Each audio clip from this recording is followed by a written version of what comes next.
Hello student, स्वागत है आपका तनु क्लासेस आर्ट कॉम में। तो कैसे हैं आप लोग? उम्मीद करता हूं आप लोग ठीक ही होंगे और स्वस्थ होंगे। तो आज इस वीडियो में हम करने वाले हैं ज्योग्राफी यानी भूगोल का चैप्टर 5 का ऑब्जेक्टिव क्वेश्चंस। चैप्टर 5 का नाम है प्राथमिक क्रिया। काफी इंपॉर्टेंट चैप्टर है, बोर्ड एग्जाम में इससे हर बार ऑब्जेक्टिव क्वेश्चन से पूछे जाते हैं। काफी इंपॉर्टेंट है। आपको पता है कि कोई भी चैप्टर का ऑब्जेक्टिव हो या फिर सब्जेक्टिव क्वेश्चन करने से पहले उसका थ्योरी कंप्लीट कराया जाता है। ठीक है, मैं इसका थ्योरी कंप्लीट करा दिया हूँ। 2 वीडियो लेक्चर बना है, 2 वीडियो लेक्चर में पूरा थ्योरी कंप्लीट करा दिया गया है चैप्टर 5 का प्राथमिक क्रिया का। ठीक है, अगर आप थ्योरी कंप्लीट नहीं की है तो प्लीज पहले थ्योरी कंप्लीट कर लें। उससे क्या होगा कि कोई भी क्वेश्चन आपको पूछा जाएगा तो उसको आंसर आराम से आप दे सकते हैं। तो चलिए बिना देरी किए स्टार्ट करते हैं। सबसे पहला नंबर क्वेश्चन ऑप्शन के साथ आपको कह रहा है कि निम्नलिखित में कौन सी खाद्य फसल नहीं है या नहीं होगा, यानी टाइपिंग मिस्टेक हुआ थोड़ा सा।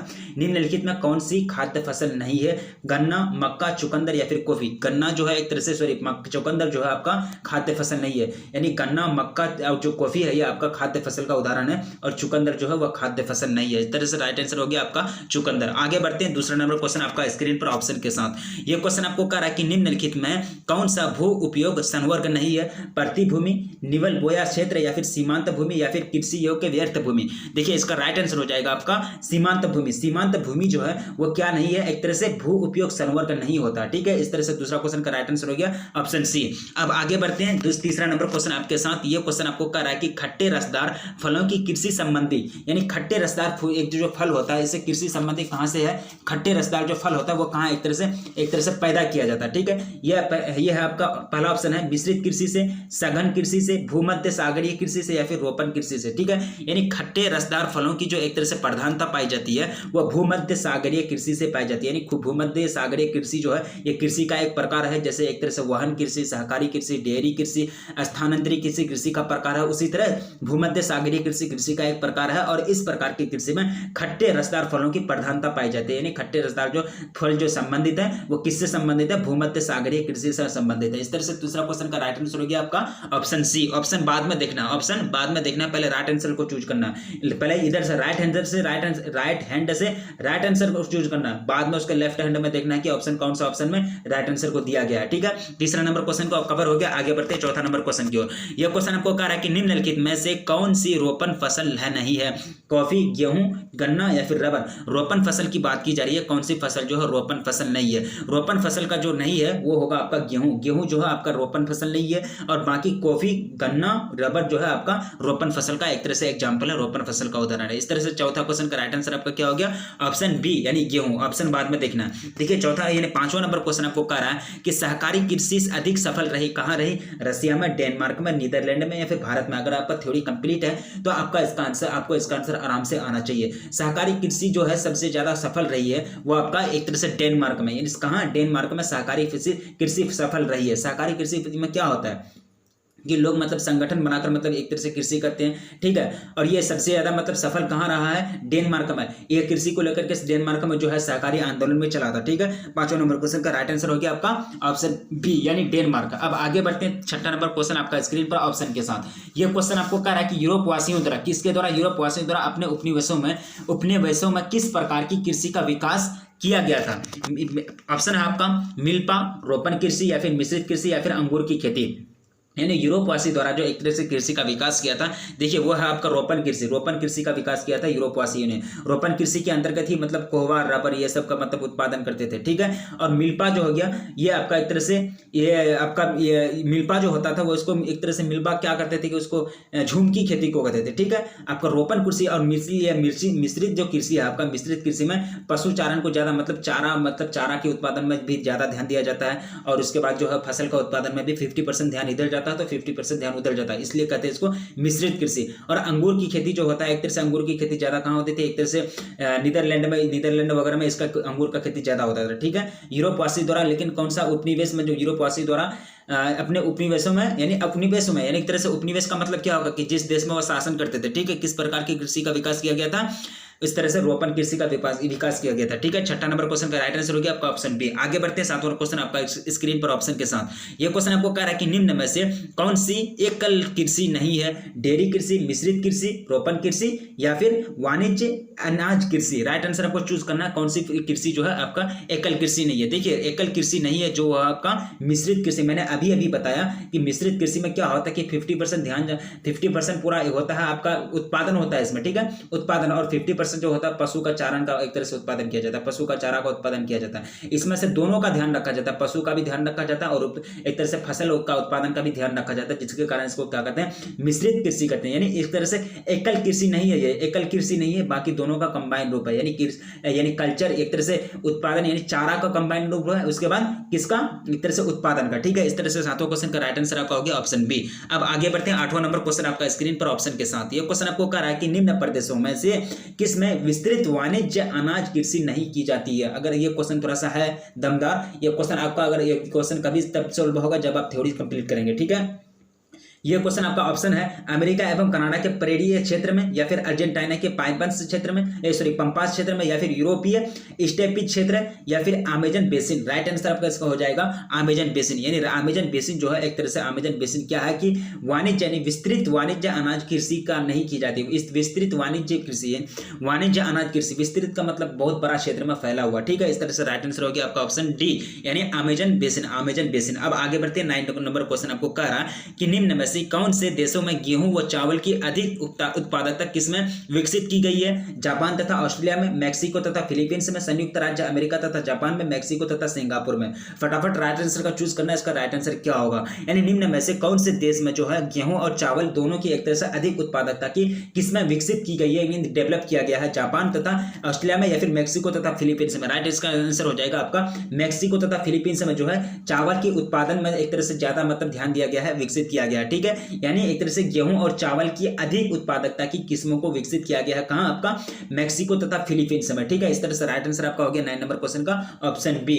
अब आगे बढ़ते हैं 10वां नंबर क्वेश्चन आपका स्क्रीन पर। यह कह रहा है कि शुष्क कृषि में निम्न में से कौन सी फसल नहीं बोई जाती है। यहाँ गया बई कर दिया। ठीक है, यानी टाइपिंग मिस्टेक इतना करता है ये लोग कि क्या करें, इतना टाइपिंग मिस्टेक करने से होगा। शुष्क कृषि में निम्न में से कौन सी फसल जो है नहीं बोई जाती है, रागी, ज्वार, मूंगफली या फिर गन्ना। यानी राइट आंसर आपको चूज करना। 10वां नंबर क्वेश्चन का राइट आंसर होगा आपका गन्ना। यानी गन्ना जो है एक तरह से गन्ना क्या है कि शुष्क कृषि में यह फसल नहीं बोई जाती है। क्या नहीं कि किस फसल को, गन्ना को। यानी बाकी रागी, ज्वार हो गया, ये सब फसल को शुष्क क्षेत्र में यानी शुष्क कृषि क्षेत्र में बोया जाता है। ठीक है, इस तरह से राइट आंसर हो गया आपका ऑप्शन डी 10वां नंबर क्वेश्चन का। अब आगे बढ़ते हैं 11वां नंबर क्वेश्चन की ओर। 11वां नंबर क्वेश्चन आपका स्क्रीन पर यह कह रहा है कि निम्नलिखित में से यानी निम्नलिखित में कौन कृषि आधारित उत्पाद नहीं है। चीनी, नमक, कॉफी या फिर चाय। चीनी, नमक, कॉफी या फिर चाय। चीनी जो है आपका गन्ना से बनता है, गन्ना भी कहां से आती है, कृषि क्षेत्र से आती है। तो इसका मतलब क्या होगा, चीनी जो है आपका कृषि पर आधारित है, यानी कृषि उत्पाद पर आधारित है। आपका जो है कॉफी, ये भी इसका भी कृषि किया जाता है, यानी इसके किसको क्या कहते हैं, यानी रोपण कृषि के अंतर्गत इसका उत्पादन किया जाता है। चाय, इसका भी उत्पादन किया जाता है। ये चाय जो है ना, चाइना, ये चाय का जो सबसे ज्यादा अगर उत्पादन होता है ना चाइना में होता है। पूरा दुनिया में चाय का उत्पादन चाइना में होता है। इस तरह से जो नमक है, नमक का कोई उत्पादन किया जाता है, ये तो एक तरह से समुद्र से प्राप्त होता है। यानी बच्चा भी ये क्वेश्चन को बता सकता है कि इसका राइट आंसर क्या हो जाएगा। ठीक है, इस तरह से राइट आंसर का इसका क्या हो गया ऑप्शन बी, यानी निम्नलिखित में कौन कृषि आधारित उत्पाद नहीं है। नमक आपका कृषि आधारित उत्पाद नहीं है, यह समुद्र से निकाला जाता है। इस तरह से राइट आंसर हो गया 11 नंबर का ऑप्शन बी। अब आगे बढ़ते हैं 12वां नंबर क्वेश्चन की और। यह क्वेश्चन हमको कह रहा है कि ब्राजील के कॉफी बागान को क्या कहते हैं। ये क्वेश्चन में लाइव में आया था, लाइव अगर आप लोग कवर किए तो लाइव में ये क्वेश्चन कवर किया हूं, लेकिन फिर भी ये क्वेश्चन दोबारा लेके आया हूं क्योंकि ये इंपॉर्टेंट क्वेश्चन है, बहुत फेमस क्वेश्चन है और बहुत फेमस क्वेश्चन को बार बार रिपीटेशन किया जाता है। 1 साल रह करके, 2 साल रह करके, 3 साल रह करके, यानी टाइम पीरियड के बाद इसको रिपीट किया जाता है। ब्राजील के कॉफी बागान को क्या कहा जाता है, फेजेंडा, एजेंडा, मिल्पा या फिर लादांग। ये जो लादांग है, लादांग यानी लादांग जो है झूम कृषि जो पढ़े हैं आप, झूम कृषि जो पढ़े हैं, झूम कृषि में क्या होता है कि बहुत बड़े एक तरह से क्षेत्र को जला करके, बहुत बड़े पेड़ पौधे को जला करके कृषि किया जाता है, तो उसी को झूम कृषि का लादांग कहते हैं। यानी मलेशिया में झूम कृषि का नाम लादांग है। ठीक है, और एक तरह से झूम कृषि का दूसरा नाम है मिल्पा भी कहते हैं। ठीक है, और एजेंडा है, एजेंडा आपका दूसरा चीज है। ठीक है, लेकिन यहाँ जो आपका ये राइट आंसर होगा वो आपका फेजेंडा यानी फेजेंडा कहते हैं। यानी ब्राजील में जो होता है कॉफी का बागान को क्या कहते हैं, फेजेंडा कहते हैं। 12 नंबर क्वेश्चन का राइट आंसर आपका हो गया फेजेंडा ऑप्शन ए। अब आगे बढ़ते हैं 13वां नंबर क्वेश्चन आपका स्क्रीन पर ऑप्शन के साथ। यह क्वेश्चन आपको कह रहा है कि निम्न में से कौन सी रोपण फसल नहीं है, रबर, चाय, गन्ना या फिर चावल। रोपण फसल की बात की जा रही है। रोपण फसल अगर आप पढ़े होंगे, रोपण फसल का अगर आप थ्योरी कंप्लीट किए तो आपको आना चाहिए कि रोपण फसल कौन सी नहीं है। देखिए ये जो चावल है, ये देखिए हमारे क्षेत्र में क्या होता है कि हमारे क्षेत्र जो होता है, लोग क्या करते हैं, चावल का उत्पादन करने के लिए इसका रोपते हैं। यानी एक तरह से छोटा छोटा इसका जो बीज होता है, यानी छोटा छोटा जो पौधा होता है, इसको रोपते हैं और यानी मानसून जो जब टाइम आता है उसको एक तरह से सिंचाई करके उसको एक तरह से रोपते हैं। है खेत में, ठीक है, प्लॉट में, फॉर्म में, लेकिन ये जस्ट उल्टा होता है, इसको रोपण कृषि नहीं कहते हैं। यानी चावल का उत्पादन जो होता है इसको रोपण कृषि नहीं कहते। रोपण कृषि हो गया आपका रबर, चाय, गन्ना, ये सब का उत्पादन को कहते हैं रोपण फसल। यानी निम्न में से कौन सी रोपण फसल नहीं है? आपका राइट आंसर हो जाएगा ऑप्शन डी, यानी चावल आपका रोपण फसल नहीं है, जस्ट उल्टा होता है। ये यूरोप का किताब है, किताब कुछ भी कर सकता है, किताब अपने अनुसार चलता है, हम लोग के अनुसार थोड़ा नहीं चलता है, ठीक है। अब आगे बढ़ते हैं, 14 नंबर क्वेश्चन आपका स्क्रीन पर ऑप्शन के साथ। ये क्वेश्चन आपको कह रहा है कि गेहूं की खेती के आदर्श तापमान कितना होना चाहिए? 5 से 10 डिग्री सेल्सियस, या फिर 10 से 20 डिग्री सेल्सियस, या फिर 20 से 30 डिग्री सेल्सियस, या फिर 30 से 40 डिग्री सेल्सियस। ये क्वेश्चन भी मैं लाइव क्लास में कंप्लीट कराया हूँ, लाइव क्लास में ये कवर कराया हूँ। अगर इसका राइट आंसर आपको पता है तो आप प्लीज कमेंट कीजिएगा, ठीक है। देखिए इसका राइट आंसर हो जाएगा आपका 10 से 20 डिग्री सेल्सियस। क्या होगा? 10 से 20 डिग्री सेल्सियस। यानी गेहूं की खेती के लिए आदर्श तापमान का मतलब होता है आइडियल टेम्परेचर। यानी आइडियल टेम्परेचर का मतलब ये हुआ कि गेहूं की खेती के लिए यानी ये तापमान जो है 10 से 20 डिग्री सेल्सियस ज्यादा फिट बैठता है, ठीक है। यानी इसमें ज्यादा मतलब जो एक तरह से गेहूं का उत्पादन ज्यादा होता है, इस तरह से आदर्श तापमान माना गया है 10 से 20 डिग्री सेल्सियस को गेहूं के लिए। इस तरह से 14 क्वेश्चन का राइट आंसर हो गया आपका ऑप्शन बी, 10 से 20 डिग्री सेल्सियस।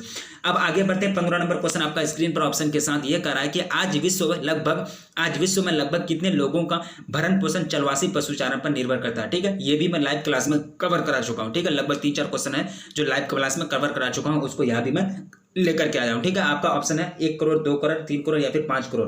देखिए इसका राइट आंसर हो जाएगा आपका 2 करोड़। क्या हो जाएगा? एक तरह से 15 नंबर क्वेश्चन का राइट आंसर हो जाएगा 2 करोड़। यानी 2 करोड़ लोग जो है आज विश्व में लगभग कितने लोग, यानी 2 करोड़ लोग भरण पोषण यानी चलवासी पशुचारण पर निर्भर है। चलवासी पशुचारण आप लोगों को बताया था मैं, चलवासी पशुचारण क्या होता है। चलवासी पशुचारण के बारे में पूरा तरह से बताया था कि ये एक प्राचीन जीवन निर्वाह का व्यवसाय था, ठीक है, व्यवसाय रहा है, ठीक है। और इसमें जो होता है पशुचारक यानी जो पशु का चारा एक तरह से चराता है जो आदमी, वो अपने भोजन के लिए, अपने वस्त्र के लिए, अपने शरण के लिए, यानी शरण का मतलब रहने के लिए, औजार के लिए, यहाँ तक कि यातायात के लिए, यानी एक जगह से दूसरी जगह जाने के लिए किस पर निर्भर करते हैं? पशु पर निर्भर करते हैं। उसी को कहते हैं चलवासी पशुचारण, ठीक है। ये जो होता है पूरी दुनिया में लगभग आज विश्व में लगभग कितने लोग इसका भरण पोषण करते हैं, इसका मदद से, यानी चलवासी पशुचारण का मदद से कितने लोग भरण पोषण करते हैं? लगभग 2 करोड़ लोग, ठीक है। इस तरह से 15 नंबर क्वेश्चन का राइट आंसर आपका हो गया ऑप्शन बी। अब आगे बढ़ते हैं, 16 नंबर क्वेश्चन आपको कह रहा है कि चावल या धान, यानी चावल या धान, बात तो वही हो गया ना। चावल या धान की खेती संबंधित है, किससे संबंधित है? रोपण कृषि से, ट्रक कृषि से, या फिर भूमध्य सागरीय कृषि से, या फिर गहन निर्वाहन कृषि से। फटाफट राइट आंसर इसका चूज करना। देखिए गहन निर्वाह कृषि से इससे संबंधित है। यानी मैंने आप लोग को बताया था कि गहन निर्वाह कृषि क्या होता है, इसके बारे में थ्योरी में कंप्लीट करा चुका हूं। अगर आप थ्योरी कंप्लीट नहीं है तो इसमें मेरी गलती नहीं है, ठीक है। 16 नंबर क्वेश्चन का राइट आंसर हो जाएगा आपका गहन निर्वाह कृषि। गहन निर्वाह कृषि में ज्यादा मतलब प्रेशर होता है जनसंख्या का, ठीक है। गहन निर्वाह कृषि में जो होता है चावल यानी धान की खेती संबंधित होती है, यानी चावल या धान की खेती किसमें होती है? गहन निर्वाह कृषि में होती है। इस तरह से राइट आंसर हो गया ऑप्शन डी। अब आगे बढ़ते हैं, 17 नंबर क्वेश्चन आपको कह रहा है कि रबर का सबसे बड़ा निर्यातक देश कौन सा है? रसिया, अमेरिका, जापान या फिर मलेशिया। रसिया, अमेरिका, जापान या फिर मलेशिया। रबर का सबसे ज्यादा मतलब सबसे बड़ा निर्यातक, आयातक एक होता है, आयातिक एक होता है निर्यातक। आयातक का मतलब होता है खरीदने वाला, निर्यातक का मतलब होता है बेचने वाला। तो इसका मतलब ये है, क्वेश्चन का मतलब ये कह रहा है कि रबर सबसे ज्यादा दुनिया में कौन बेचता है? कौन सा देश? रसिया बेचता है, अमेरिका, जापान या फिर मलेशिया। देखिए रबर बेचने वाले में सबसे आगे जो है वो मलेशिया। पूरे विश्व में जो है रबर का सबसे बड़ा निर्यातक देश जो है वो आपका मलेशिया, ठीक है। यानी मलेशिया में ही क्या कहते हैं? झूम की खेती को क्या कहते हैं? लादांग कहते थे। झूम की खेती को क्या कहते हैं? लादांग कहते हैं मलेशिया में। झूम की खेती क्या होता है? यानी पेड़ पौधे को जलाकर, जंगल को जलाकर को जो खेती की जाती है उसको कहते हैं झूम की खेती। इस तरह से 17 नंबर क्वेश्चन का राइट आंसर हो गया आपका ऑप्शन डी। अब आगे बढ़ते हैं, 18 नंबर क्वेश्चन आपका स्क्रीन पर ऑप्शन के साथ। ये क्वेश्चन आपको कह रहा है कि कृषि के अंतर्गत हम इनमें से किसे लेते हैं? फसल उत्पादन को, पशुपालन को, या फिर मत्स्य उत्पादन को, या फिर इनमें से सभी। मैंने आपको बताया था, मैंने थ्योरी कंप्लीट करा गया है कि पशुपालन और मत्स्य पालन और फसल उत्पादन ये सारे के सारे तीनों कैटेगरी जो है इसको कहते हैं कृषि के अंतर्गत हम कहते हैं। यानी उसमें पशुपालन कृषि, मत्स्य पालन कृषि, फसल उत्पादन कृषि, ये सारे के सारे कृषि है। यानी कृषि का मतलब होता है, कृषि का मतलब सिर्फ ये नहीं होता कि मतलब धान चावल ये सब उगाना, ठीक है। कृषि का मतलब ये भी होता है पशुचालन को एक तरह से पशु पालना, मत्स्य पालना, एक तरह से फसल का उत्पादन करना, एक तरह से किसी भी चीज का एक तरह से मछली पालना, ये सब क्या है? मतलब फसल का उदाहरण है, कृषि का उदाहरण है। और कृषि के अंतर्गत हम इनमें से किससे लेते हैं? तो सभी हो जाएगा। यानी पशुपालन भी हो जाएगा, मत्स्य उत्पादन भी हो जाएगा, मत्स्य मतलब मछली उत्पादन, फसल उत्पादन भी हो जाएगा। इस तरह से राइट आंसर हो गया आपका इनमें से सभी, यानी ऑप्शन डी में दिया इसको, ठीक है। यानी राइट आंसर इसका क्या हो जाएगा? 18 नंबर क्वेश्चन का ऑप्शन डी। अब आगे बढ़ते हैं, 19वां क्वेश्चन आपका स्क्रीन पर ऑप्शन के साथ। यह क्वेश्चन आपको कह रहा है कि कृषि के लिए इनमें से कौन सबसे अधिक उपयुक्त है? पर्वतीय ढाल, उच्च पठार, या फिर मैदान, या फिर वर्ष भर वर्षा वर्षा के क्षेत्र। फटाफट राइट आंसर कमेंट करना। एक तरह से राइट आंसर इसका क्या होगा 19 नंबर क्वेश्चन का। देखिए ये होगा आपका, एक तरह से आप ही दिमाग लगाइए ना, पर्वतीय क्षेत्र में, नहीं पर्वतीय ढाल में कृषि किया जा सकता है, यानी कृषि के लिए उनमें से कौन सा सबसे अधिक उपयुक्त है, सबसे ज्यादा मतलब एक तरह से सूटेबल है, सबसे ज्यादा अच्छा है, यानी कृषि करने के लिए, खेती करने के लिए पर्वतीय ढाल। पर्वतीय ढाल में मतलब एक तरह से कृषि करने के लिए मतलब मजबूरी में कृषि करता है लोग, जमीन नहीं मिलता मजबूरी में करता है, उसको मैदान नहीं मिलता। तब उच्च पठार जो होगा वो उच्च पठार ऐसा होता है, यहाँ जाकर के कौन कृषि करेगा, यहाँ जाकर के कोई कृषि करेगा, यहाँ तो कुछ अटक, यहाँ तो एक तरह से ऐसे नीचे ही गिरेगा सब। तो उसके बाद वर्ष भर, वर्ष भर यानी पूरा साल, वर्ष यहाँ लगाया है, वर्ष भर ही वर्षा यानी पूरा साल वर्षा के क्षेत्र में, जब ये ऐसा यहाँ पूरा साल वर्षा ही होगा, पूरा साल वर्षा ही होगा, तो आदमी जाकर क्या करेगा, मरने के लिए। तो राइट आंसर इसका क्या हो जाएगा, मैदान, यानी एक तरह से कृषि के लिए जो इनमें से कौन सा एक तरह से सबसे उपयुक्त होगा, यानी मैदान, यानी एक तरह से ग्राउंड जो होगा कृषि के लिए सबसे ज्यादा एक तरह से उपयुक्त होता है, सूटेबल होता है। ठीक है, इस तरह से राइट आंसर 19 नंबर क्वेश्चन का ऑप्शन सी हो गया। अब आगे बढ़ते 20 नंबर क्वेश्चन की ओर। यह क्वेश्चन आपको कह रहा है कि कृषि निर्धारण में किस कारक का भारत में जबरदस्त हाथ है, यानी कृषि निर्धारण में किस कारक का, किस फैक्टर का भारत में जबरदस्त हाथ एक तरह से हाथ होता है, भूमि, वर्षा, मिट्टी या फिर रासायनिक खाद का उपयोग। देखिए इसका राइट आंसर आपका होगा, वो होगा आपका वर्षा, यानी एक तरह से वर्षा जो है 20 नंबर क्वेश्चन का राइट आंसर क्या हो गया, यानी वर्षा, यानी कृषि निर्धारण में, कृषि के निर्धारण में जो होता है किस कारक का भारत में जबरदस्त हाथ होता है। कारक ये क्या है, कारक है, फैक्टर है कृषि का निर्धारण में। देखिए कृषि निर्धारण कौन सा कृषि होगा नहीं होगा, किसका खेती होगा नहीं होगा, कौन सा क्षेत्र में किसका खेती होगा नहीं होगा, तो ये निर्धारण करता है वर्षा। अगर जिस क्षेत्र में ज्यादा वर्षा होता है तो वहाँ वर्षा के मौसम में जो खेती होती है तो वहाँ वर्षा के वो खेती किया जाता है, और जिस क्षेत्र में ज्यादा वर्षा नहीं होता तो वहाँ एक तरह से वो खेती की जाती है जो मतलब जिस खेती को ज्यादा वर्षा, ज्यादा पानी का जरूरत नहीं पड़ता। तो ये एक तरह से निर्धारण का भूमिका निभाता है। ठीक है, यानी एक तरह से रोल निभाता है कि कौन सा क्षेत्र में कौन सा कृषि होना चाहिए भारत में। ठीक है, भारत में की बात की जा रही है, और ये वर्षा ही डिपेंड करता है, वर्षा ही मतलब निर्धारण करता है इस बात का। ठीक है, एक तरह से ये एक फैक्टर है, कारक है भारत में जो जबरदस्त हाथ होता है कृषि का निर्धारण में। ठीक है, कृषि का निर्धारण का मतलब होता है कि कृषि कौन सा क्षेत्र में कृषि, कौन सा कृषि होना चाहिए, कौन सा फसल होना चाहिए। ठीक है, इस तरह से राइट आंसर आपका हो गया ऑप्शन बी, यानी वर्षा। अब आगे बढ़ते हैं, वर्षा हो गया। ठीक है, आगे बढ़ते हैं 21वां नंबर क्वेश्चन आपका स्क्रीन पर। यह क्वेश्चन आपको कह रहा है कि किस फसल की खेती में बुआई के समय कम तापमान चाहिए, धान, गेहूं, जूट या फिर कपास। यानी जब बुआई की जाती है, जब लगाया जाता है, जब बुना जाता है, 21 नंबर क्वेश्चन आपको कह रहा है कि किस फसल की खेती में बुआई के टाइम सबसे कम तापमान चाहिए, यानी कम टेम्परेचर चाहिए, ज्यादा तापमान नहीं चाहिए, धान, गेहूं, जूट या फिर कपास। देखिए इसका राइट आंसर होगा आपका ऑप्शन बी, यानी गेहूं। गेहूं की खेती के समय जब बुआई किया जाता है इसको मतलब इसका टेम्परेचर बहुत कम चाहिए, यानी अगर आप गर्मी के समय में अगर गेहूं को अगर बोएंगे तो ये मतलब एक तरह से ये हो जाएगा, जल जाएगा। ठीक है, इसको टेम्परेचर कम चाहिए, यानी जब ये छोटा छोटा पौधा होता है तो इसको ज्यादा टेम्परेचर नहीं है, कम टेम्परेचर, कम तापमान चाहिए। ठीक है, इस तरह से राइट आंसर हो गया आपका ऑप्शन बी, यानी गेहूं। 21 नंबर क्वेश्चन का राइट आंसर हो गया आपका ऑप्शन बी। आगे बढ़ते हैं 22वां नंबर क्वेश्चन आपका स्क्रीन पर ऑप्शन के साथ। ये क्वेश्चन आपको कह रहा है कि किस फसल की खेती पहाड़ी ढालों पर ही की जाती है, पहाड़ी ढाल पर ही की जाती है इस फसल की खेती, जूट, चाय, गन्ना या फिर कपास। फटाफट राइट आंसर आप लोग कमेंट कीजिए, इसका राइट आंसर क्या होगा। देखिए आपका जो राइट आंसर होगा वो आपका चाय, यानी एक तरह से ये जो होता है एक तरह से इसकी खेती सिर्फ मतलब पहाड़ी ढालों पर किया जाता है। पहाड़ी ऐसे करके ढाल होता है बना हुआ, यानी फिर ऐसे करके ढाल होता है इसका, यानी ढाल बना हुआ होता है, उसी पर मतलब क्या होता है कि चाय का मतलब एक तरह से खेती की जाती है। ठीक है, 22वां नंबर क्वेश्चन कवर हो गया। आगे बढ़ते 23वां नंबर क्वेश्चन की और आपका स्क्रीन पर यह क्वेश्चन आपको कह रहा है कि चाय का सबसे बड़ा उत्पादक देश कौन से, श्रीलंका, चीन, भारत या फिर म्यांमार। मैंने अभी अभी शायद एक कौन सा ऑप्शन बता रहे थे उसमें भी मैंने चाइना का नाम लिया था। चाइना में चाइना में सबसे ज्यादा चाय का उत्पादन होता है। चाय और चाइना यह पहला अक्षर मिलता है, इसका भी पहला अक्षर मिलता है। ठीक है, यानी चाय का सबसे बड़ा उत्पादक देश कौन सा हो गया, चाइना हो गया, ना कि श्रीलंका, ना कि भारत, ना कि म्यांमार। ठीक है, जबकि भारत में आसाम वगैरह में ज्यादा मतलब चाय का उत्पादन होता है, उधर बंगाल का तरफ। ठीक है, आसाम हो गया, उधर कौन सा है स्टेट है, यानी 7 सिस्टर का जो स्टेट है उधर उत्तर पूर्वी क्षेत्र जो है हमारे, तो उसमें अरुणाचल प्रदेश वगैरह वो सब में चाय का उत्पादन ज्यादा होता है। लेकिन सबसे ज्यादा देश की बात की जा रही है, पूरे वर्ल्ड में बात की जा रही है कि चाय का जो सबसे बड़ा उत्पादक देश है, प्रोड्यूसर है, वो है आपका चाइना, यानी चाइना जो है सबसे ज्यादा चाय का उत्पादन करता है। ठीक है, और लगभग ना पूरे साल में लगभग 2.5 मिलियन समझते हैं, 2.5 मिलियन लगभग, यानी अप्रोक्सीमेट मिलियन जो है मिलियन टन उत्पादन करता है चाय का। कौन, चाइना। एक वर्ष में लगभग 2.5 मिलियन टन का उत्पादन करता है चाइना। ठीक है, इस तरह से 23वां क्वेश्चन कवर हो गया। ठीक है, काफी इंपोर्टेंट क्वेश्चन था, इस तरह से बने रहिए, काफी इंपोर्टेंट क्वेश्चन था, सारे के सारे काफी इंपोर्टेंट क्वेश्चन है। 23 क्वेश्चन कवर किए, कितना क्वेश्चन, 23 क्वेश्चन कवर किए। चैप्टर 5 किसका, चैप्टर 5 ज्योग्राफी, यानी एक तरह से ज्योग्राफी का, यानी भूगोल का चैप्टर 5 प्राथमिक क्रियाएं। काफी इंपोर्टेंट क्वेश्चन है, इसी टाइप के आपको बोर्ड एग्जाम में पूछे जाते हैं। ठीक है, एक बार रिपीट कर लीजिएगा, रिपीट करने से आपको याद हो जाएगा, नहीं तो कम से कम स्क्रीनशॉट ही ले लीजिएगा। ठीक है, ये क्वेश्चन आपको क्वेश्चंस पूछे जाएंगे, इसी टाइप के आपको तो पूछे जाते हैं, इसमें ज़्यादा घुमा फिरा के नहीं पूछे जाते हैं। ये चैप्टर आपका सिंपल था, सिंपल चैप्टर है। कृषि के बारे में ज़्यादा एक तरह से डिस्कस किया गया है प्राथमिक क्रिया में, ठीक है। प्राथमिक क्रिया का मतलब ही होता है कृषि, मत्स्य उत्पादन, उसके बाद होता है क्या कि मत्स्य उत्पादन, उसके बाद होता है इसमें जो छोटे छोटे काम होते हैं पशुचारण, ये सब होता है प्राथमिक क्रिया, ठीक है, यानी प्राइमरी वर्क होते हैं, ठीक है। इसमें से टोटल 23 क्वेश्चन कवर किए, 23 के 23 इंपॉर्टेंट है, इसको नोट बनाने की कोशिश कीजिए। आपसे रिक्वेस्ट की जा रही है, हम्बली रिक्वेस्ट की जा रही है कि प्लीज़ वीडियो को लाइक करें। वीडियो बनाने में काफ़ी मेहनत लगता है, अगर आप एक तरह से आकर के देखेंगे स्टूडियो में मेरा, तो एक तरह से देखेंगे कि कितना मेहनत करना पड़ता है, कितना PDF सजाना पड़ता है, कितना बुक देख करके PDF सजाना पड़ता है। तो प्लीज़ वीडियो को लाइक करते हैं और अपने दोस्तों में शेयर करते हैं, और कमेंट्स कीजिए आप लोग कि आप लोग को एक तरह से जो पढ़ा रहा हूँ तो क्या आप लोग को समझ में आ रही है नहीं आ रही है। प्लीज़ कमेंट करें, कमेंट करने से ही तो हमको पता चलेगा ना हम जो हम पढ़ा रहे हैं तो सही पढ़ा रहे हैं कि फिर गलत पढ़ा रहे हैं, या फिर आप लोग को सही समझ में नहीं आ रहा है। फिर एक तरह से समझ में आता है तो बहुत अच्छी बात है, ये भी बताइए कि समझ में आता है, अगर नहीं भी आता तो प्लीज़ कमेंट करें, ठीक है। कमेंट नहीं करते तो एक तरह से हम ये सोचते हैं कि स्टूडेंट को समझ में आता है या नहीं आता, ठीक है। इसलिए आप लोग कमेंट जरूर करें, और प्लीज़ वीडियो को लाइक कर दीजिए और अपने दोस्तों में जम के शेयर कर दीजिए एक बार, क्योंकि वो उसको भी पता चलेगा तो वो भी हमसे जुड़ेंगे तो उसको भी एक तरह से फायदा ही पहुंचेगा, ठीक है। तो रखिए अपना ख्याल, मिलेंगे फिर नेक्स्ट वीडियो में, तब तक के लिए जय।